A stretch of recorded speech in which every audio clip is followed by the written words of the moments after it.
या वासिअल करमी। मोहतरम सामीन, कुरान पाक की जो आया मुबारका अभी खुतबे में पढ़ी, इसके अंदर अल्लाह रब्बुल इज़्ज़त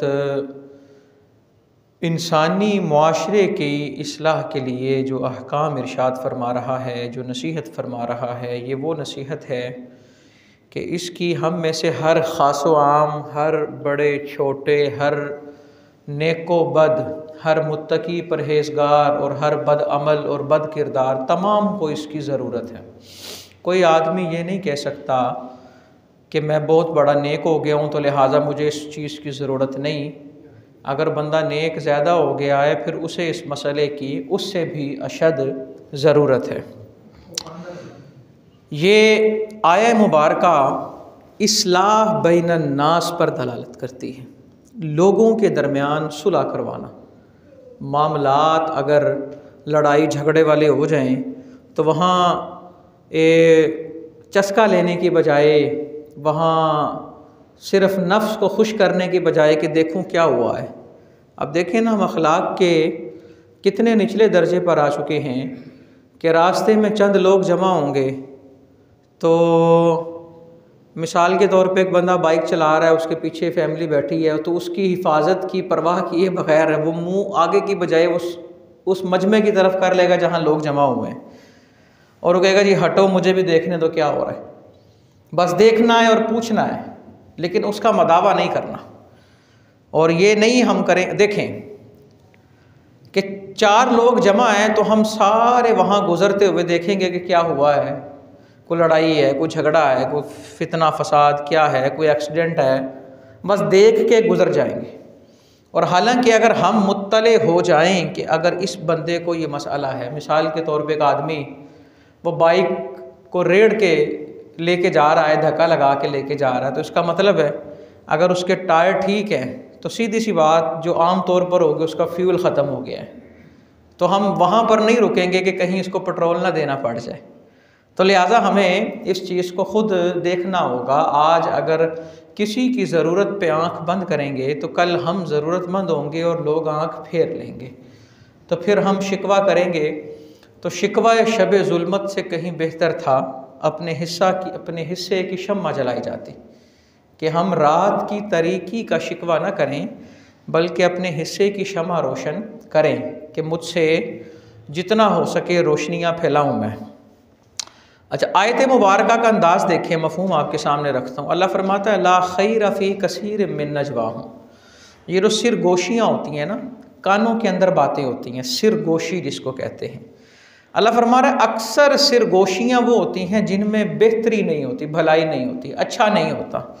सिर गोशी के अंदर भलाई, अक्सर सिर गोशियों में भलाई नहीं। क्यों यार? जाहिर सी बात है, जब 4 लोग बैठे हैं और 2 कान में बात कर रहे हैं, अगर अच्छी बात होती तो वो ऊंची आवाज़ में ना करते। कान में बात करना ये इसी बात की दलील होता है कि बात जो है वो खिलाफ हो रही है और फितने वाली। बहुत कम ऐसा होता है कि कान के अंदर अच्छी बात की जाए। इस आयत में इस्तिस्ना भी अल्लाह ने बयान किया कि अल्लाह फरमा रहा है कि इल्ला मन अमरा बिसदका। हाँ, कुछ सिरगोशियाँ अच्छी हैं वो आगे बयान कर दी, और हमेशा उस चीज़ को बयान किया जाता है जो थोड़ी होती है। मिसाल के तौर पे कुरान में देखें, अल्लाह ने हराम चीज़ों को बयान किया क्योंकि वो थोड़ी हैं, और हलाल चीज़ें कसीर हैं उनकी तरफ इशारा कर दिया। हमेशा जब भी गिना जाएगा, शुमार किया जाएगा, बयान किया जाएगा थोड़ी चीज़ को, और बाकी की तरफ इशारा कर दिया जाता है। तो यहाँ पर देखें अल्लाह रब्बुल इज़्ज़त ने कहा मन आमरा बिसदका, कि एक बंदा सिर गोशी में सदक़े का हुक्म दे, भलाई का। कोई बोला हो उसके कान में कह दे यार तू भी ये नेकी कर दे, देख क्या रहा है, उसके कान में कह दे, ऊंची आवाज़ में नहीं, ताकि कोई ये ना कहे कि उसकी वजह से इसने किया। ये कान में कहने का मकसद ये होता है ताकि इसके ज़हन में आए ये भूला हुआ है और अमल करे अल्लाह की रज़ा के लिए। बाज़ औक़ात बंदा भूल जाता है कोई भी नेकी, ज़रूरी नहीं कि सदक़े का ताल्लुक़ सिर्फ़ पैसों के साथ हो, माल खर्च करने के साथ हो। कोई भी नेकी की बात, सदका जिसको कहते हैं, हम असल में समझते हैं कि सिर्फ किसी के घर के बाहर 4 अंडे रख देना या मसरों की दाल सड़क पे गिरा देना, थोड़ा सा गोश्त लेके फेंक देना, यही सदका होता है। और फिर हमारे यहाँ एक लफ्ज़ बड़ा मशहूर है जी, सदका जान का दें या माल का। क्या मतलब? पूछते हैं सदक़े में कुछ जान दें, को बकरा मुर्गा दें या को पैसे दें, और सदक़े को डरावनी चीज़ बना दिया हुआ है। हालांकि ऐसे मामलात नहीं हैं। सदका बहुत अच्छी चीज़ है। अगर हम किसी को मुस्कुरा कर देखें तो ये भी सदका है, ये भी सदका है। किसी को मुस्कुरा कर देखें तो, किसी के लिए आसानी से किसी को हंसते हुए किसी का हाल पूछ लें तो ये भी सदका है। किसी की मुआवनत कर दें, किसी का सामान घर छोड़ें, बहुत सी चीज़ें सदक़े की हो सकती हैं। अल्लाह फरमा रहा है जो सिरगोशी गुनाह नहीं है ना, उनमें से एक सदका है। नंबर 2, औ मारूफिन, या अच्छी बात। मिसाल के तौर पे फॉर एग्ज़ाम्पल, अगर मैं कुछ चीज़ बयान कर रहा हूँ तो मेरे जहन से कुछ निकल रहा है या कुछ बड़ा ज़रूरी है बताना, तो कोई आकर मेरे कान में कह दे कि ये चीज़, इस पॉइंट को हाईलाइट कर दें, तो ये भी उसने सिरगोशी है। अब उसने ये सिरगोशी अच्छी है क्योंकि ये अच्छाई के लिए। अब उसने ये कान में क्यों कहा? क्योंकि अगर वो सरेआम कहेगा तो वो खुद हाईलाइट हो जाएगा, जिससे फितना पैदा हो सकता है कोई कहे जी तू बड़ा है वगैरह, इस तरह के मामला तो होते हैं ना। इसी तरह कोई दुआ कर रहा होता है और एक बड़ी ज़रूरी दुआ या कोई ये दुआ के लिए कहना चाहता है, तो उसके कान में आके कह दिया जाता है कि फ़लाँ के लिए भी दुआ कर दे। तो ये भी है तो सिरगोशी, लेकिन ये अच्छाई के लिए है, तो इसकी इजाज़त है। तीसरे नंबर पे अल्लाह फरमाता है औ इस्लाहिम बैनन नास, या लोगों के दरमियान सुलह करने के लिए अगर कोई सिरगोशी करता है। कान में, गोश कहते हैं कान को, सिर कहते हैं राज, कि कान, मुंह से बात निकली डायरेक्ट कान में गई, दाएं बाएं को नहीं पता लगा, तो इसको सिरगोशी कहते हैं। तो अगर वो करेगा तो इसके अंदर कोई गुनाह नहीं। इस लोगों के दरमियान इस्लाह के लिए सिरगोशी कैसे हो सकती है? अब देखें ना, कुछ लोग आपस में गर्म हो गए हैं और ठीक ठाक गर्मी सर्दी हो गई है, तो एक बंदा कान में आके कहता है उसे, यार बस चुप कर जा, भादो देखेंगे। अब इससे सिर्फ इतना ही कहना होता है और वो आदमी खामोश हो जाता है। ये सिर्फ है तो सिरगोशी, लेकिन ये बुरी नहीं है। ये चीज़ बुरी क्यों नहीं है? क्योंकि इसका मकसद जो है वो बड़ा अच्छा है। ये तीन चीज़ें, सदका का लफ्ज़ बड़ा वसी है, इसका मफ़हूम बड़ा वसी है। मारूफ, अच्छी बात का मफ़हूम भी बड़ा वसी है, और इस्लाह बैनन नास का मफ़हूम भी बड़ा वसी है। ये 3 तरह की, यानी कि इस तरह की कोई भी नौइयत अगर पाई जाए तो वहाँ कान के अंदर गुफ्तगू करने की इजाज़त है, सिरगोशी की इजाज़त है। अल्लाह फरमा रहा है इसके अलावा अक्सर सिरगोशियाँ जो हैं इनके अंदर खैर नहीं हैं। ये फितना फसाद, कान भरना, इसको कहते हैं कानों में जहर डालना। जिस्म में जहर चला जाए उसका तरियाक है, एंटीडोट है, इलाज मुमकिन है। लेकिन अगर कानों में जहर भर दिया जाए तो इसका इलाज इम्कान की हद से दूर चला जाता है। यानी कि फिर वो अल्लाह हिदायत दे तो दे, लेकिन बंदा फिर बात सुनता नहीं है। और ये इस चीज़ को संभालना, वो बंदा जिसके कानों में जहर असर ना करे वो मोमिन है। ये बात ईमान का तकाजा है कि बंदे के ज़हन में किसी ने जहर भर दिया लेकिन उसने उस जहर को कबूल नहीं किया, तो ये उसके ईमान की दलील है कि उसने उस जहर को कबूल नहीं किया। ये उसके क्या होने की दलील है? मोमिन होने की क्या है जी? दलील है। और देखें, अगर एक बंदा कहे कि ये उसने मेरे कान भर दिए थे, तो उसने कान भर दिए थे, तुम कानों के कच्चे क्यों निकले हो? कान तो उसने भरे ना, तो तुमने क्यों भरने दिए? तो लिहाजा अगर ईमान मजबूत होगा ना, फिर बड़ी बातें होती हैं। बड़ी बड़ी बातें इंसान सुनता है, लेकिन जिस कान से सुनता है उसी कान से निकाल, दूसरे कान से नहीं। ये जुमला कुछ बेहतर नहीं है, क्योंकि दूसरे कान से वो निकालेगा ना तो कहीं ना कहीं से वो बात गुजर जाएगी। वो बात जहाँ से सुनी है उसको वहीं पे निकाल दिया जाए और आगे बात ना की जाए। नबी रहमत सल्लल्लाहु अलैहि वसल्लम का फरमान है, उसका मफहूम है कि झूठा होने के लिए यही काफ़ी है कि आदमी सुनी सुनाई बात को आगे कर दे, सुनी सुनाई बात को आगे कर दे, जिस बात के पैर ही नहीं होते। और अगर वाकई ही इंसान ऐसी बात सुने जो हक है, उसने तहकीक की, गौर व फिक्र किया, हक सच है, लेकिन उस बात से फितना पैदा होता है, तो उसे भी वो आगे फारवर्ड ना करे बल्कि खामोश हो जाए। क्योंकि फितने को कुरान में कत्ल से भी बड़ी चीज़ कहा गया है। तो फितने का हमें सबब नहीं बनना चाहिए। फितने वैसे ही बहुत हैं, तो देखिए ना, हम फितने बनाते रहेंगे, इसका नुकसान ये होगा कि हम छोटे छोटे अखलाकियात में फितने पैदा करेंगे ना, तो ईमानियात के फितनों से बच नहीं सकेंगे हम। ये जगह जगह ईमानियात का फितना, कहीं कोई हदीस को नहीं मानता, कहीं कोई कुरान के ख़िलाफ़ बात करता है, कहीं कोई बंद कमरे में बैठ के कहता है जी मुझसे समझदार आज तक पैदा ही कोई नहीं हुआ। अजीब अजीब फितने हैं। तो जब हम अखलाकियात के फितनों का सद्देबाब नहीं करेंगे ना, तो ईमानियात के फितनों का सद्देबाब जो है वो बड़ा मुश्किल हो जाएगा। तो हमने फितनों को रोकना है। फितनों को रोकने के लिए कोई बटन नहीं दबाना पड़ेगा, या किसी को कान से पकड़ के फितना नहीं रोका जा सकता।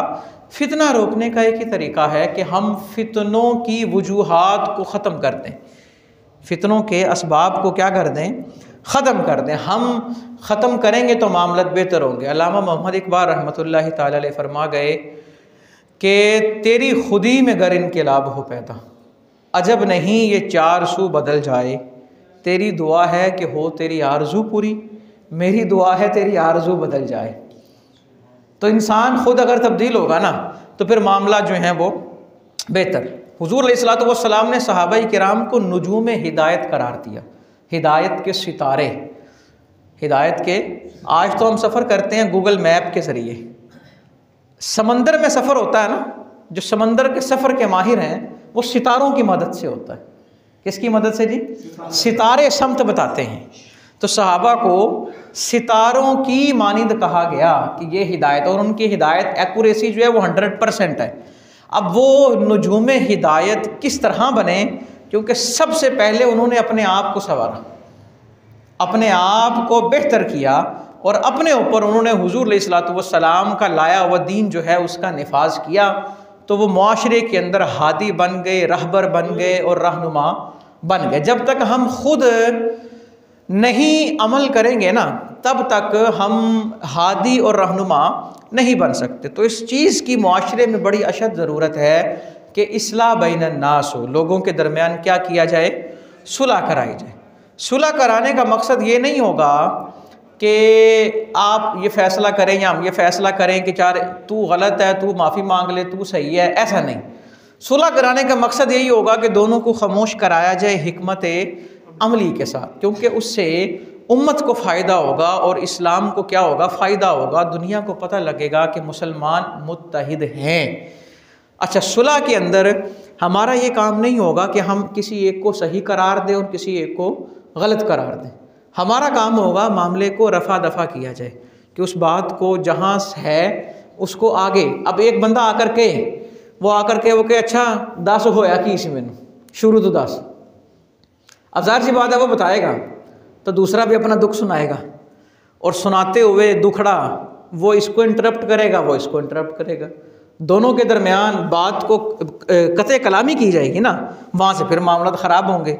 उस बात की रेटिंग तो मिल जाएगी दुनिया में कि जनाब अगर कोई वीडियो उसकी बन रही है, जिस तरह हमारे यहाँ होता है, जनाब एक दूसरे की मुखालफत करें ताकि व्यूज़ मिलें, रेटिंग बढ़े, और लोग कहें जनाब, और थंबनेल ऐसा हो कि तैल का मच जाए। और यार अजीब तैल का है कि 2 दिन के सुकून के लिए अबदी सुकून को इंसान दाव पर लगा दे। हमें सबब बनना चाहिए फितने को ख़त्म करने का। अब देखें, ईंट का जवाब पत्थर से देना, यह हमारे यहाँ जुमला बड़ा मशहूर है कि ईंट का जवाब पत्थर से देना चाहिए। इस्लाम के मुताबिक ये जुमला दुरुस्त नहीं है। हाँ, अगर मैदान जंग है और कुफ़ार हमला करते हैं इस्लाम पर, तो फिर उस सूरत में ईंट का जवाब पत्थर से दें। लेकिन दीन ने तो जंग के अंदर भी हदें रखी हैं, हुदूद व क़ुयूद रखे हैं, उन्हें पामाल करने की इजाज़त नहीं। हज़रत अमीर हमज़ा रज़ी अल्लाह ताला अन्हु, हुज़ूर को कितना प्यार है उनसे, और उन्हें किस बेदर्दी से शहीद किया गया, मुसला कर दिया गया। मुसला का मतलब होता है कत्ल करने के बाद आज़ा काट दिए, और आज़ा काटने पर इक्तिफ़ा न किया, कलेजा निकाल कर उसे चबाया गया और उसे हार परोकर उस बोटियों का गले में डाल लिया। इतनी नफरत। और वहाँ खड़े होकर हुज़ूर अलैहिस्सलातु वस्सलाम ने कहा कि अगर हमें मौका मिला ना तो मैं 70 काफिरों का मुसला करूँगा। कितने जी? अल्लाह अकबर। अल्लाह ने आयत नाज़िल फरमा दी, व इन आक़बतुम फ़आक़िबू बिमिस्लि मा उक़िबतुम, कि अगर बदला लेना है तो फिर 70 से नहीं, फिर 1 से ही लेना है। ये अल्लाह ने आयत नाज़िल फरमा दी और फरमाया अगर माफ़ कर दें तो बेहतर है। तो फिर हुज़ूर अलैहिस्सलाम को जब मौका मिला तो बदला लिया या माफ़ किया? यार देखें ना, ये देखें कि बदला लेने की कुदरत है और उसके बावजूद माफ़ कर दिया।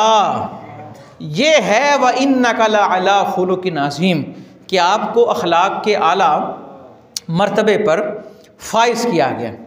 और इसी तरह हुज़ूर अलैहिस्सलातु वस्सलाम के शहज़ादे हज़रत सैयदना इमाम हसन रज़ी अल्लाह ताला अन्हु, जिनके नाम पे आज लोग लड़ पड़ते हैं, ऐसे ही खामख़ा की लड़ाइयाँ करते हैं। अभी आपके सामने रखूँगा वो रिवायत भी कि किस तरह उन्होंने अजीम एक मौका था और 2 जमातें मुसलमानों की मद्दे मुकाबिल हो रही थी, और किस तरह उन्होंने हिकमत अमली और शानदार तरीक़े से दोनों के अंदर क्या की, सुलह कराई। ये बुखारी की रिवायत है कि अभी मफ़हूम आपके सामने रखता हूँ, ये सही बुखारी सामने मौजूद है कि हज़रत मुआविया रज़ी अल्लाह ताला अन्हु वो ख़ुद सुलह चाहते थे और उन्होंने सुलह का पैगाम भेजा, और हज़रत सैयदना इमाम हसन रज़ी अल्लाह ताला अन्हु ने जो शराइत थी, जो मामलात थे, जो बातें थी, वो कर करा के फिर उस पर आपने सुलह जो है वो फरमाई। और फिर वहाँ पे ये बात वाज़ेह हुई कि खामोशी जो है ना, चुप हो जाना, इसके फ़वाइद ज़्यादा होते हैं। अगर लड़ाई होती, क़िताल होता, बासो मुबासा होता, तो नुकसान तो दोनों तरफ से किसका होना था? मुसलमानों का होना था। लेकिन उन्होंने इस मामले को, इस फितने को दूर किया। और देखें यार, हज़रत सैयदना इमाम हसन रज़ी अल्लाह ताला, कितना बड़ा नाम कि इमाम हुसैन के बड़े भाई, हज़रत अली शेर खुदा के बड़े बेटे, और इतना शानदार काम। अब देखें, जिनसे सुलह इमाम हसन कर लें, जिनके साथ हज़रत इमाम हसन की सुलह हो जाए, और एक बंदा कहे जी मैं इमाम हसन को मानता हूँ, पाकिस्तान को मानता हूँ, और वो उनसे बुग़्ज़ रखे जिनसे इमाम हसन की सुलह हो गई, तो ये बात भी मुनासिब नहीं ना। अकल का भी तकाजा यही है कि जो बात हल हो गई है, यार जो मसला हल हो गया, हल हुए मसले को कौन छेड़ता है भला? मुझे ये बताए ना, आपका किसी से फटा हो जाए और उसके बाद बड़ा फटा हो जाए, अल मुख्तसर ये कि सुलह हो जाए। हमारे यहाँ हर फटे का सुलह होता है ना, लेकिन बेहतर ये है थाने में जो सुलह करनी है तो घर के अंदर बुज़ुर्गों की बात मानते हुए सुलह कर लें, तो भरम तो इसी में है ना, इज़्ज़त भी इसी में है। जब कुछ ना कर सके तो सुलह की तो क्या किया? तो बेहतर यही है कि सुलह इंसान बड़ों के कहने पे करे ना, तो बड़े भी हया करते हैं। वो कहते नहीं यार, इसने हमारी बात मानी थी, ये हक पर था अगरचे, लेकिन मैंने इसे कहा था चुप हो जा, ये चुप हो गया। तो बड़े भी दुनिया में नवाजते हैं उसे, और अल्लाह भी इससे बड़ा खुश होता है कि इसने फितने का दरवाज़ा जो है वो क्या किया, बंद किया। देखें यार, वो बुज़ुर्ग जो सुलह कर गए हैं, उनका नाम लेकर हमने फिर लड़ाइयाँ शुरू कर दी हैं, तो ये कितनी बुरी बात है। कतन ऐसी महफिल, ऐसी सरगर्मी का हिस्सा नहीं बनेंगे और ना हमें बनना चाहिए। अच्छा देखें, अल्लाह फरमा रहा है कि सिरगोशियाँ जो करते हैं ना, अक्सर कानों के अंदर बातें करते हैं, इनमें से अक्सर बातें वो होती हैं जो गुनाह हैं, जिनके अंदर खैर नहीं है, जिनके अंदर खैर अगर है तो अगर, और वैसे अखलाक का तकाजा भी ये है, जहाँ 3-4 लोग बैठे हैं तो कोई 2 कान में बात ना करें, क्योंकि हो सकता है वो तीसरा या चौथा समझेगा कि मेरे ख़िलाफ़ बात हो रही है, तो इससे क्या होगा, बदगुमानी पैदा होगी। यहाँ तो वो उससे इजाज़त लें कि यार हमने इस मौजू पे बात करनी है, फ़लाँ मौजू पे अगर आप कहें तो फिर हम थोड़ा सा हट जाते हैं, बात करके आते हैं, या फिर उस बात को मुअख्खर कर दिया जाए। अच्छा देखें, नबी अकरम सल्लल्लाहु अलैहि वसल्लम एक सुलह के लिए तशरीफ़ लेके गए। ये कबीला है बनी अमर बिन औफ का। इस कबीले के दरमियान ना फूट पड़ गई, कोई लड़ाई हो गई, कोई मसला ख़राब हो गया, और हुज़ूर अलैहिस्सलातु वस्सलाम वहाँ तशरीफ़ लेकर गए। अब पहला सबक इन्हीं जुमलों से ये मिलता है कि अगर किसी बड़े को पता लगे कि फ़लाँ जगह को मामला ख़राब हुआ है, तो वो इस बात का इंतज़ार ना करे मुझे बुलाएंगे तो मैं जाऊँगा, मैं क्यों जाके उनके मामले में दखल अंदाज़ी करूँ। इस तरह के मामले में दखल अंदाज़ी ख़ुद करनी चाहिए, लेकिन हिकमत अमली के साथ। कोई हिकमत अमली अपनाई जाए जिससे किसी की भी इज़्ज़त नफ्स मजरू ना हो और अपना तकब्बुर भी वाज़े। कई लोग सुलह करा कहते देखिया जे फिर कैसे सुलह कराई मैं, यार वो देखा, उसे अल्लाह के हवाले कर दें और उसका रिवार्ड किससे लें? अल्लाह से लें। जज़ा बेहतरीन जो देगा वो कौन है जी? अल्लाह। और हम नीयत ये कर लें अल्लाह की रज़ा के लिए सुलह करानी है, और इसलिए सुलह करानी है कि हुजूर अलैहिस्सलातु वस्सलाम खुश होंगे कि इसने मेरी उम्मतियों के दरमियान लड़ाई को ख़त्म किया है, ये रहमत बन कर गया है उनके दरमियान, कि ये उनके लिए क्या बना है? रहमत। और जब रहमत लिल आलमीन मुतले होंगे तो फिर यकीनन इंसान पर वो रहमतें होंगी जिसे शुमार नहीं किया जा सकता। अच्छा, हुजूर अलैहिस्सलातु वस्सलाम बनी अमर बिन औफ के दरमियान ना सुलह कराने के लिए गए। अब जाहिर सी बात है, जब सुलह करानी हो तो वक्ती तौर पर तो दोनों फरीक जो हैं वो गर्म होते हैं। अब उन्हें बड़ी हिकमत अमली, क्योंकि सुलह जो है वो हुक्मन नहीं होती, ऐसे ही है ना, सुलह हुक्मन है। कोई बच्चा भी अगर किसी का सगा बेटा भी किसी का हाइपर हो जाए ना, बाप उसे हुक्मन कहे वो और हाइपर हो जाएगा। तो अगर दरिया का रुख मोड़ना हो ना तो उसके सामने खड़े होंगे तो नुकसान अपना होगा, उसकी हिकमत अमली। अब देखें ना, दरिया का रुख मोड़ना पड़े तो सारा डैम बनाना पड़ता है और कई साल लग जाते हैं रुख मोड़ने के लिए, ऐसे अचानक नहीं होता। तो हिकमत अमली अपनाई जाए। अल्लाह रब्बुल इज़्ज़त ने कुरान को भी नाजिल किया तदरीजन, अपने अहकाम दिए तदरीजन। तदरीजन का मतलब है मरहलावार। शराब हराम हुई 5 मरहलों में, सूद हराम हुआ 4-5 मरहलों में। डायरेक्ट क्यों नहीं हुआ हराम? कि अगर डायरेक्ट रोका जाए ना तो इंसानी फितरत है वो उसके खिलाफ खड़ा हो जाएगा। सबसे पहले शराब हराम करने के लिए अल्लाह ने ऐसी बातें की कि लोगों के ज़हन में खुद सवाल हुआ कि शराब कहीं ममनू तो नहीं, और ख़ुद उन्होंने पूछा। फिर अल्लाह ने उसके बारे में फरमाया कि इससे किनारा करो। फिर उसको जुज़वी हराम किया गया, फिर कुल्ली हराम किया गया। अल मुख्तसर ये कि दीन इस्लाम तदरीज का हुज़ूर अलैहिस्सलातु वस्सलाम ने हज़रत मुआज़ बिन जबर रज़ी अल्लाह तआला अन्हु को जब गवर्नर बनाकर भेजा यमन का, तो आपने फरमाया जाते ही ना कह देना कि ये सारे अहकामात हैं, सारे इन पर अमल करो।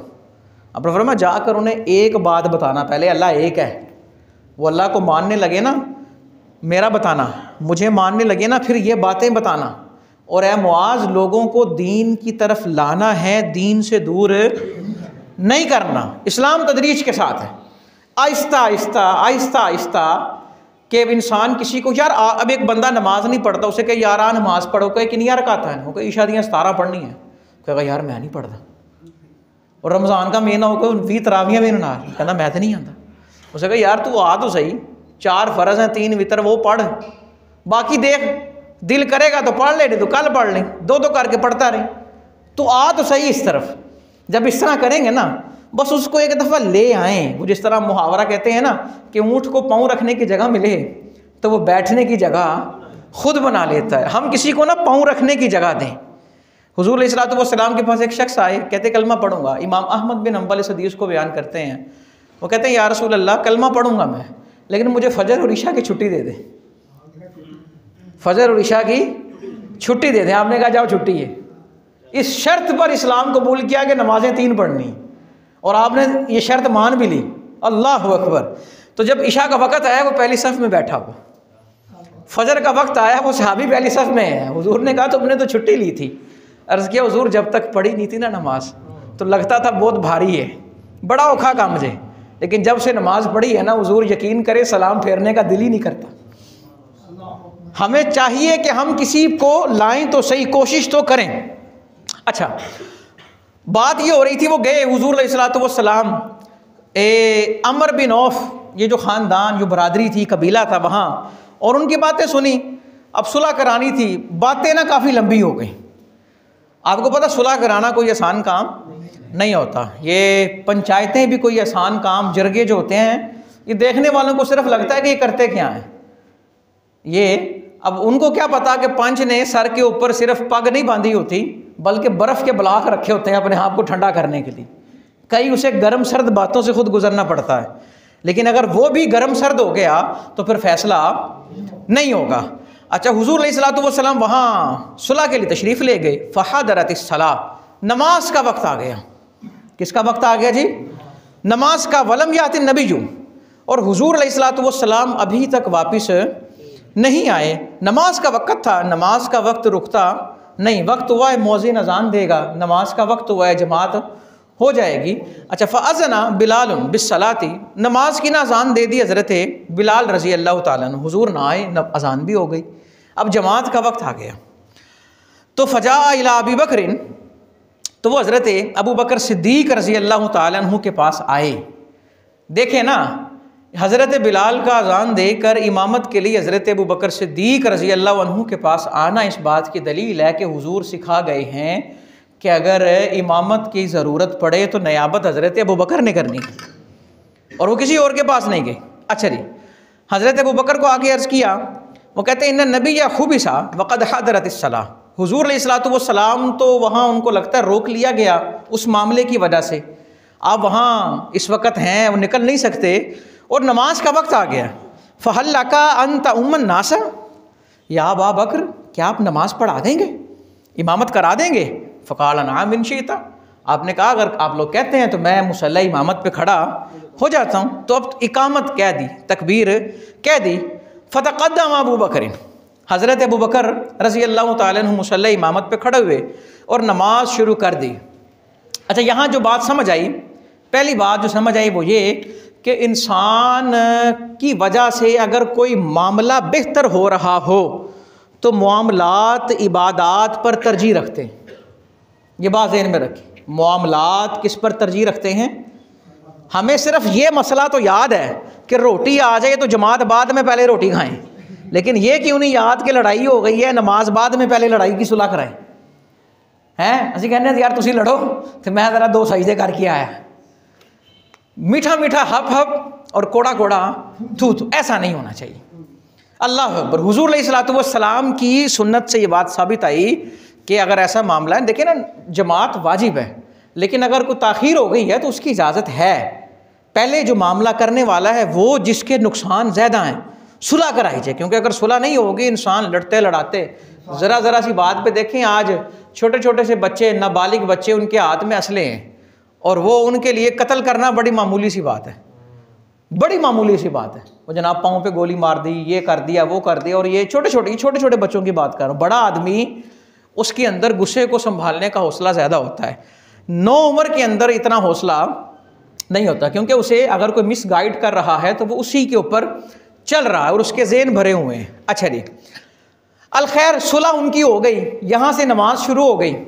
अब जाहिर सी बात है यार, रहमत लिल आलमीन जाएँ और मामले में रहमत ना हो, आसानी ना हो, उनके निसार कोई कैसे ही रंज में हो, जब याद आ गए हैं सब गम भुला दिए हैं, एक दिल हमारा क्या है, आज़ार इसका कितना, तुमने तो चलते फिरते मुर्दे जिला दिए हैं।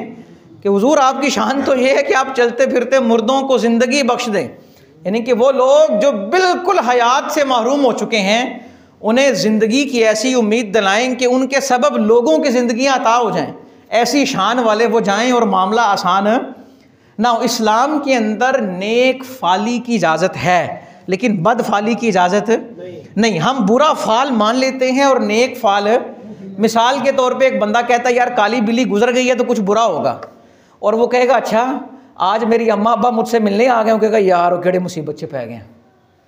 और देखे ना, हालांकि उसको उसे बाई से रहमत समझना चाहिए, बाई से बरकत। लोग कहते हैं कि हमने तीतर घर में रखे हैं तो ये बुलाएं अपने ऊपर ले लेते हैं, और माँ बाप नहीं रखते जो दुआएं देते हैं, तो लिहाजा हमें इन सारी चीज़ों को खुद देखना है। अल्लाह अकबर। वहाँ सुलह हो गई, मामला हल हो गया, यहाँ पर नमाज शुरू हो गई।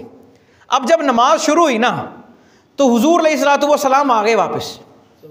अब देखें, अगर कुछ समझाना ना होता तो हुजूर अलैहिस्सलातु वस्सलाम पीछे खड़े होकर जहाँ जगह थी वहाँ नमाज शुरू कर लेते। अगर कुछ समझाना मकसूद ना होता, यहाँ कुछ समझाना मकसूद था, हुजूर ने सफ़ों को चीरा। हुजूर अलैहिस्सलातु वस्सलाम सफ़ों के दरमियान से आए, यमशी फी सुफूफी, सफ़ों में से चलते चलते पहली सफ़ में आना चाह रहे हैं। सफ़ों में से कहाँ आ रहे हैं जी? अब जब आखिरी सफ़ में आए ना तो जो आखिरी सफ़ वाले साहबा थे उन्होंने यूँ करना शुरू कर दिया, हाथों पर हाथ मारे ताकि अगले मुतवज्जे हों, जगह छोड़ें। फिर आगे गए, उन्होंने हाथ पे हाथ मारे और लोग मुसलसल ये ताली बजा रहे हैं। हज़रत अबू बकर रज़ी अल्लाह अन्हु का ध्यान नमाज में है, लेकिन कुछ देर के बाद जब उन्हें उनका इल्तिफ़ात हुआ, तवज्जो आई इस तरफ कि ये मुझे मुतवज्जे कर रहे हैं, तो उनको पता लगा कि हुजूर आ गए हैं। तो हज़रत सैयदना अबू बकर सिद्दीक़ रज़ी अल्लाह ताला अन्हु ना पीछे हटने लगे। तो हुजूर अलैहिस्सलातु वस्सलाम ने कहा, इशारा किया पीछे ना हटें, बल्कि जहाँ हैं वहीं रहें। तो हज़रत अबू बकर रज़ी अल्लाह ताला ने यूँ हाथ उठाए, अल्लाह की हम्द की और उल्टे पाँव पीछे आए, उल्टे, ताकि किबले की तरफ से सीना हटे ना, पीछे आए। हुजूर अलैहिस्सलातु वस्सलाम आगे जहाँ हज़रत अबू बकर रज़ी अल्लाह अन्हु थे मुसल्ला इमामत पे आ गए। अच्छा, अब नमाज हुजूर अलैहिस्सलातु वस्सलाम ने वहीं से उसको कंटिन्यू किया। नमाज मुकम्मल हुई।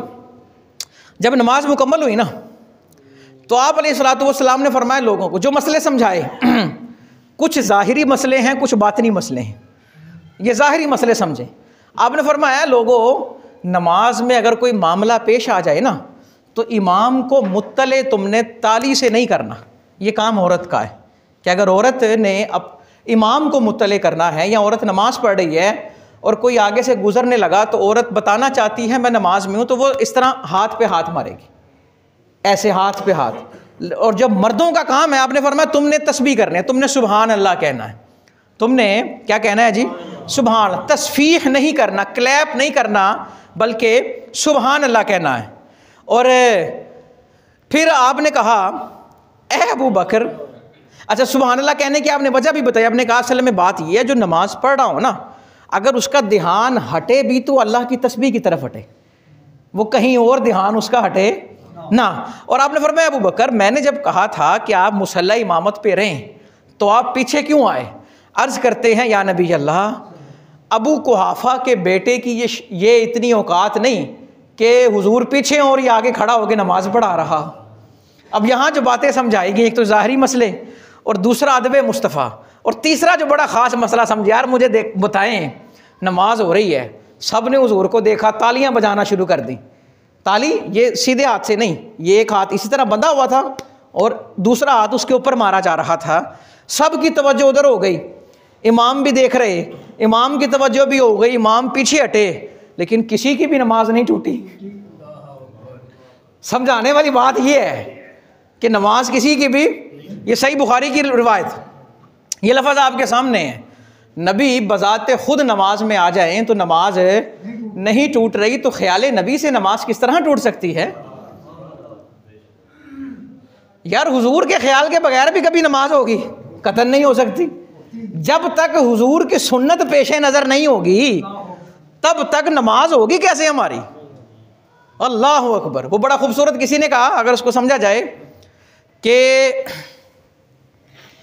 जो मैं नहीं, अजब किया तेरी याद ने मुझे आ सताया नमाज में।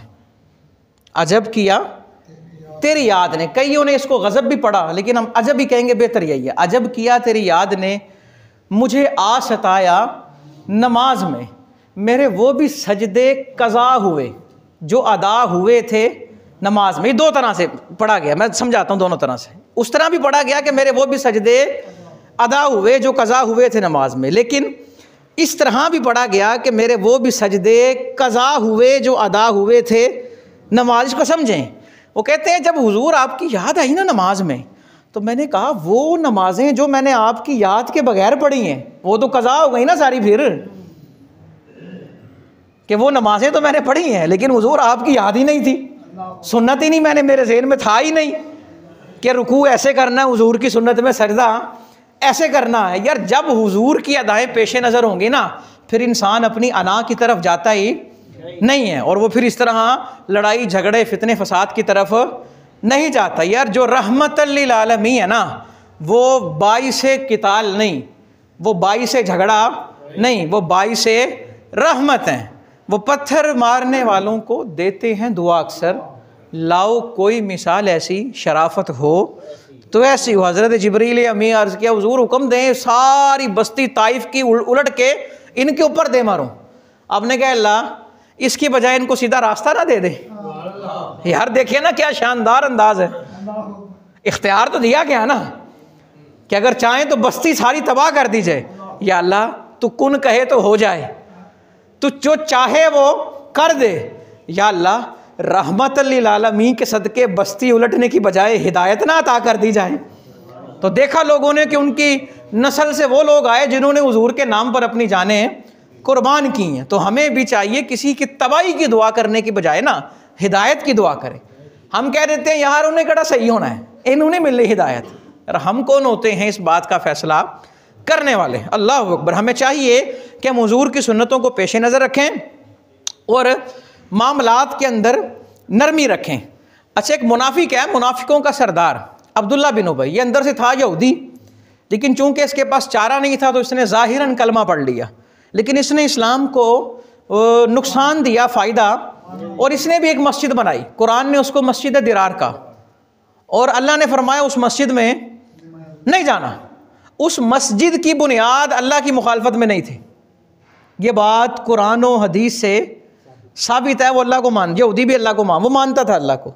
उस मस्जिद की बुनियाद रसूलुल्लाह की मुखालफत में थी सल्लल्लाहु अलैहि वसल्लम। ये बंदा अल्लाह का मुखालिफ नहीं था, ये बंदा अल्लाह के महबूब का मुखालिफ था। तो अल्लाह रब्बुल इज़्ज़त ने आयतें नाजिल फरमाई। अल्लाह ने कहा इस जैसे बंदे का दोबारा जनाजा नहीं पढ़ना, और इस जैसे बंदे की कब्रस्तान नहीं जाना। 70 दफ़ा भी इस जैसे बंदे की आप दुआए मग़फ़िरत करेंगे तो अल्लाह बख्शेगा नहीं। वो असल में इसके कुछ एहसान थे दुनियावी, जिनको अदा करने के लिए हुजूर अलैहिस्सलातु वस्सलाम ने इसे कफन भी अपने कुर्ते का दिया था। लेकिन जब तक बंदे के दिल में हुजूर से वफा नहीं होगी, वो कफन भी उसे फ़ायदा नहीं देगा। हुजूर ने जनाजा पढ़ाया, वो भी फ़ायदा नहीं देगा। वो उसमें अंदर हिकमतें थी, बड़े मामलात थे। अल्लाह ने फिर कुरान की आयत नाज़िल फरमा दी। उसके बाद ऐसा नहीं हुआ। अल्लाह ने कहा इनकी कब्र पर नहीं जाना, इनकी कब्र के पास नहीं जाना, इनकी कब्र के पास नहीं जाना। लिहाजा इस तरह के लोगों की कब्रें अलग रखनी चाहिए। आज लोग कोई 200-400 रुपये, 2-4 हज़ार रुपये किसी पे खर्च कर दे, मसला पूछने आ जाते हैं, जी वो हमारा मलेदार है, बड़ा अच्छा था, ये था वो था, वो लोगों की बड़ी भलाई करता था, पानी के फ़िल्टर उसने लगाए हुए है, वो मरज़ई मर गया है, तो क्या अपने कब्रस्तान में दफन कर दें? यार देखिए ना, हमारा ज़हनी मयार कहाँ पे चला गया है कि वो जितना खाक अच्छा था, जो हुजूर कोई नहीं मानता, वो किस बात का अच्छा है जी? हमारी तो हर अच्छाई का ताल्लुक हुजूर की ज़ात के गिर्द जाएगा ना, उसका महवर हुजूर की ज़ात है। तो लिहाजा जो बंदा हुजूर अलैहिस्सलातु वस्सलाम का नहीं है, वो कतअन हमारा नहीं हो सकता और हम उसके नहीं हो सकते। लिहाजा ये मसला पूछना बनता ही नहीं है। अगर कोई ऐसा मसला पूछे, उसे अपने ईमान को मजबूत करना होगा, उसे हुजूर से मज़ीद मोहब्बत करना होगी। अल्लाह अकबर। कब्रस्तान अलग हो, हर चीज़ अलग हो, मामलात सारे अलग। कुरान का फ़ैसला सूरह तौबा कोई भी पढ़ना चाहे, 10वां पारा सूरह तौबा, उसका गालिबन सेकंड लास्ट रुकू है, वहाँ पर सारी आयतें सराहत के साथ मौजूद हैं। अल्लाह ने मना फरमा दिया। और उनकी जो मस्जिद बनी थी, इस बंदे ने जो मस्जिद बनाई थी, अल्लाह ने उस मस्जिद को कहा गिरा दो, बनी अल्लाह के नाम का गिरा दो, सफ़ों को जला दिया गया। कहा नहीं। फितना किस बात का था? हुजूर की मुखालफत का। अगरचे वहाँ अल्लाह को पुकारा जा रहा था, लेकिन मुखालफत हुजूर की जा रही थी। अल्लाह रब्बुल इज़्ज़त की शान में अगर कोई तौहीन करे, अल्लाह उसे मोहलत दे देता है। लेकिन अगर अल्लाह के प्यारों की कोई मुखालफत करे, अल्लाह मोहलत। नमरूद ने कितना अरसा लोगों को कहा मैं अल्लाह हूँ, अल्लाह ने कहा ठीक है। फ़िरौन ने कितना अरसा कहा मैं अल्लाह, अल्लाह ने कहा ठीक है। लेकिन जब नमरूद ने हज़रत इब्राहीम की मुखालफत की और फ़िरौन ने हज़रत मूसा की मुखालफत की, फिर उनकी तबाही आ गई। फिर उनको वहाँ पे उनको सर छुपाने के लिए जगह नहीं मिली। नमरूद तो ना यूँ तीर चलाता था आसमान पे, वो कहता था आसमान के खुदा को मैंने कत्ल कर दिया माज़अल्लाह, और ये अल्लाह की बेनियाजी उस तीर पर खून लगा के बेचता था।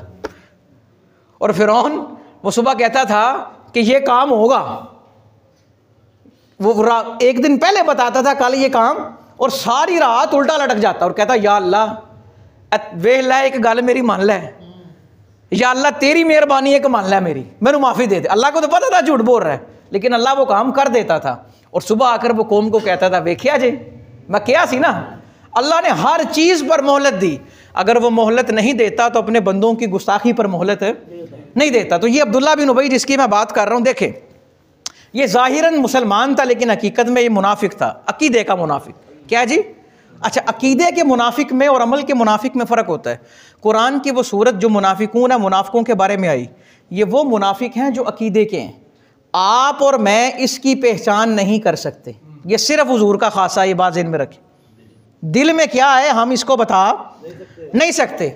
और ये जो अमली मुनाफिक इस तरह झूठ बोलना, खयानत करना, वो अलग चीज़ है।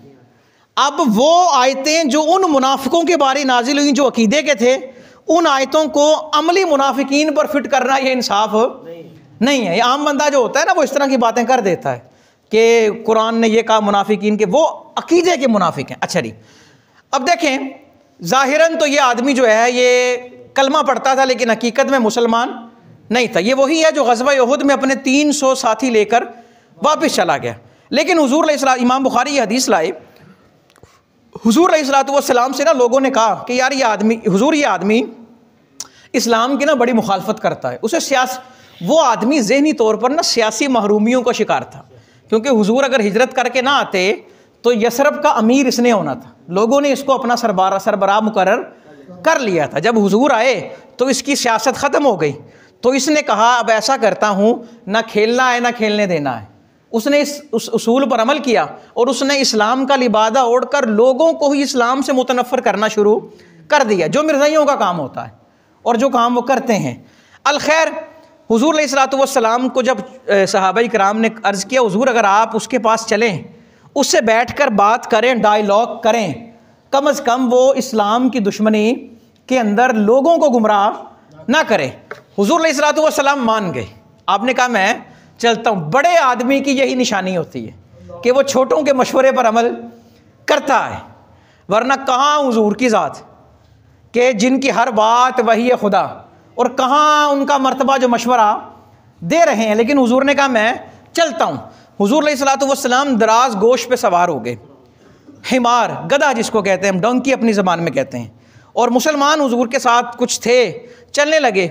और कुछ ज़मीन जो थी ना, रास्ता वो हमवार नहीं था। अलखैर, वहाँ चले गए। जब हुज़ूर अलैहिस्सलाम अब्दुल्ला बिन उबई के पास पहुँचे ना, तो अब्दुल्ला बिन उबई कहने लगा माज़ अल्लाह, उसने कहा इलैका अन्नी वल्लाहि लक़द आज़ानी नतनु हिमारिका। वो कहने लगा अपने इस गधे को ना दूर कीजिए, मुझे इसकी बदबू तंग कर रही है।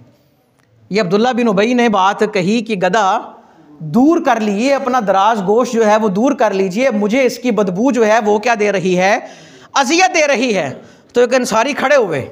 ये है गैरत ईमानी जो सबके अंदर होनी चाहिए। ये गैरत ईमानी, हमें गैरत दुनियावी बड़ी आती है, लेकिन गैरत ईमानी, गैरत वो अच्छी है जो अल्लाह रसूल के नाम पर आए। एक अंसारी खड़े हुए, बग़ैर किसी से मशवरा किए, बग़ैर किसी से पूछे, क्योंकि इश्क जो होता है ना वो फ़ैसला करने में बड़ा दलेर होता है। और कसम खा ली अल्लाह की, कहा अल्लाह की कसम, लहिमारु रसूलिल्लाहि सल्लल्लाहु अलैहि वसल्लम अत्यबु रिहम मिनका। ए अब्दुल्ला, हुजूर के दराज गोश की जो महक है वो तेरी महक से कई दर्जा पाकीज़ा है, और तेरी महक नापाक है और ये पाकीज़ा है। और देख तो सही उसे निस्बत किससे है। ये सहाबी का ईमान था और ईमानी गैरत आई और सरेआम ये बात कही। जब ये बात कही ना, अब अब्दुल्ला तो खामोश हो गया, अब्दुल्ला बिन उबई। अब उसके जो साथी थे, जो उसके साथी मुनाफिकीन थे, एक उसके जवाब में खड़ा हुआ। इस तरह के मौक़ों पर चेले बोलते हैं ना, वो खड़ा हुआ जी। उसने इधर से कुछ कहा, इधर से फिर साहबा खड़े हुए और तकरार शुरू हो गया, बासो मुबासा शुरू हो गया। और यहाँ अगर यहाँ पर वो अल्फाज नहीं है, दीगर किताबों में पढ़ें तो इसकी तफसील में लिखा है, ये जिस बदबू का जिक्र हो रहा है ना, चूँकि उस दराज गोश ने वहाँ पेशाब कर दिया था, ये उसकी बदबू का जिक्र है। तो वो कहने लगे वो भी तुझसे बेहतर है। ये सहाबी का ईमान था। वो क्यों ही उनकी ईमान जोश खा रहा है, असल में इन दराज गोश को निस्बत हुजूर से है। और हुजूर अलैहिस्सलाम ने जब सहाबा इकराम को बुलाना होता तो आप अपने बसा औकात अपनी सवारी, हुजूर अलैहिस्सलाम के सवारियों के नाम भी हैं, और आपके दराज गोश के नामों में से एक नाम हज़रत याफूर भी है। आप कहा करते थे जाओ फलां को लेकर आओ, और ये जाकर उन्हें बुलाया करते थे। यार दुनिया का आम जो गधा होता है ना, उसमें अकल नहीं होती, लेकिन जो हुजूर से मनसूब है उसमें बड़ी अकल है, और बड़ी अकल है। और हुजूर के विसाल की खबर जब सुनी ना तो ना रह सकी, ये हुजूर की सवारी ने कुएं में छलांग लगाकर जान दे दी, लेकिन हुजूर की जुदाई का गम बर्दाश्त नहीं किया। और साहबी कह रहे हैं भी तुझसे 1000 दर्जे बेहतर इसकी खुशबू है। असल में उन्हें खुशबू किसकी आ रही है? वो हुजूर की निस्बत की आ रही है। अब देखिए मामलात बड़े गर्म हो गए, माहौल बड़ा ख़राब हो गया, लेकिन इस मौका पर हुजूर अलैहिस्सलातु वस्सलाम ने ये नहीं किया कि मौका अच्छा है, ये दुश्मन है हमारा, इसका काम तमाम कर दिया जाए। आप सल्लल्लाहु अलैहि वसल्लम ने वहाँ उस माहौल को सुलह के साथ नरम किया, सुलह सफाई के साथ, सुलह के साथ, और सहाबाई कराम को कहा खामोशी इख्तियार की जाए। असल में मसला ये था, ये सरी दुश्मन होता तो बात और थी, ये कलमा पढ़ने वाला दुश्मन था, और लोगों ने ये नहीं था देखना कि उसने अंदर से क्या, उन्होंने यही कहना था कलमा पढ़ने वाले आपस में लड़ पड़े हैं। यार हुजूर अलैहिस्सलातु वस्सलाम ने अपनी हिकमत और दानाई से इस मामले को भी सुलह के साथ क्या किया, ख़त्म किया। और इस देखें ना, अब इस वाक़े से हम सबक सीखें कि हुजूर अलैहिस्सलातु वस्सलाम ने इतना ख़ास मौका, और वह ऐसा दुश्मन था जिसका बड़ा नुकसान था, और ये बड़ा मौका अच्छा था, लेकिन हुजूर अलैहिस्सलातु वस्सलाम ने वहाँ पर भी हिकमत अपनाई। तो लिहाजा हमसे भी तकाजा यही है कि हम हर काम में क्या अपनाएं, हिकमत अपनाएं।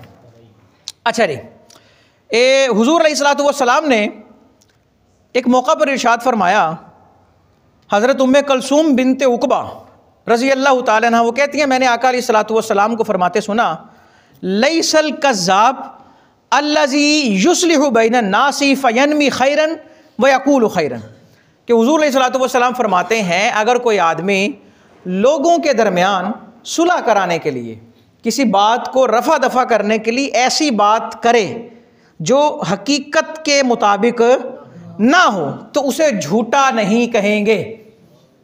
वयनमी खैरन व यक़ूलु खैरन, वो कभी भलाई के लिए कुछ छुपा भी सकता है, भलाई के लिए कुछ बता भी सकता है, कुछ थोड़ी सी बातें उसको बनाना भी पड़ेंगी, लेकिन मकसद क्या हो, इस्लाह बैनन नास। और हम क्या करते हैं, जहाँ हमारे झूठ से सुलह हो सकती है ना, वहाँ हम सच थोपते हैं, कहते हैं यार मैं तो झूठ नहीं बोलना, मैनू की लोड़ है झूठ बोलन दी, यार अच्छा नहीं लोड़ तो चुप हो जाओ, खामोशी इख्तियार कर ले।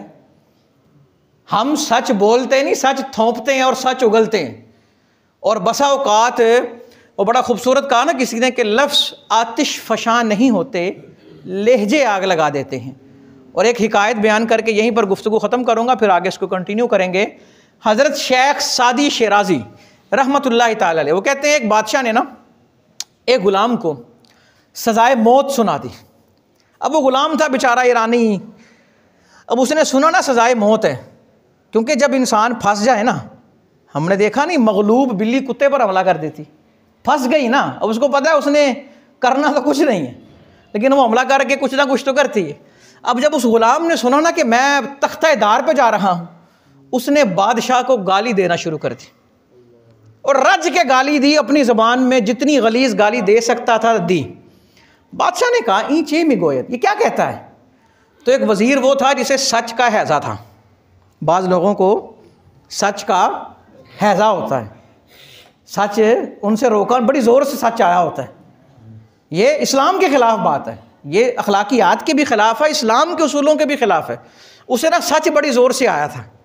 बादशाह की लैंग्वेज और उस ग़ुलाम की लैंग्वेज में फ़र्क था, बादशाह को समझ ना आया, तो उस वज़ीर ने ना A to Z तर्जमा करके बादशाह की बारगाह में पेश कर दी। तो सॉरी उलट हो गया। अच्छा, जब वो बादशाह ने पूछा ना ये क्या कहता है, तो एक वज़ीर था बड़ा दाना समझदार, वो कहने लगा बादशाह सलामत, ये कहता है कि अल्लाह कहता है जो गुस्सा पी जाए ना, अल्लाह उनसे मोहब्बत करता है। बादशाह सलामत ये दाद रसी करता है। बादशाह बड़ा खुश हुआ, यार अच्छा सजाए मौत का सुनकर मुझसे रहम की अपील करता है, तो लिहाजा मैं इसको ना माफ़ कर देता हूँ। तो अब दूसरा वज़ीर बोला जिसको सच कैसा था, वो कहने लगा नहीं बादशाह सलामत, वज़ीरों को ज़ेब नहीं देता कि बादशाहों के सामने झूठ बोलें। हुजूर उसने आपको गालियाँ दी हैं, और उसने गालियाँ बादशाह तक पहुँचाई, गालियाँ बादशाह तक। गालिबन हज़रत इमाम जाफ़र सादिक को किसी ने कहा कि फ़लाँ शख्स ने आपको बुरा कहा है, रोने लग गए आप। वो कहते हैं हज़रत जी आप क्यों रो रहे हैं? आपने फरमाया यार उसने तीर हवा में चलाया था, तुमने वो पकड़ कर मेरे सीने में चबो दिया है, और मुझसे पूछते हो मैं रोता क्यों हूँ? उसने कहा है कहने देते, मुझे क्यों बता रही हो? अच्छा, वो वज़ीर कहने लगा, बादशाह सलामत इसने ये नहीं कहा, इसने आपकी शान बयान नहीं की, शान में तो इनकी है, और इसने आपको ये गालियाँ दी हैं। पहले वो गाली सिर्फ 2 लोग समझे थे, जब इस वज़ीर ने तर्जमा किया ना फिर सारे समझ गए। तो बादशाह ने जो बात की, जिसे हज़रत शेख सादी ने लिखा, बादशाह कहते हैं वज़ीर, जिस सच से शर फैल जाए उससे बेहतर वो झूठ है जिसमें मसलहत हो। और हुजूर ने भी यही फरमाया कि अगर झूठ इसलिए बोला जा रहा है कि लोगों के दरमियान सुलह कराई जाए तो ऐसे शख्स को झूठा नहीं कहेंगे। तो इसका माना यह है, अगर वहाँ ऐसा बंदा सच बोल दे जिससे मज़ीद लड़ाई हो जाए तो फिर ऐसे बंदे को सच्चा भी नहीं कहेंगे। दुआ अल्लाह से अमल की तौफीक दे। वाखिर दावा या अल्हम्दुलिल्लाहि रब्बिल आलमीन।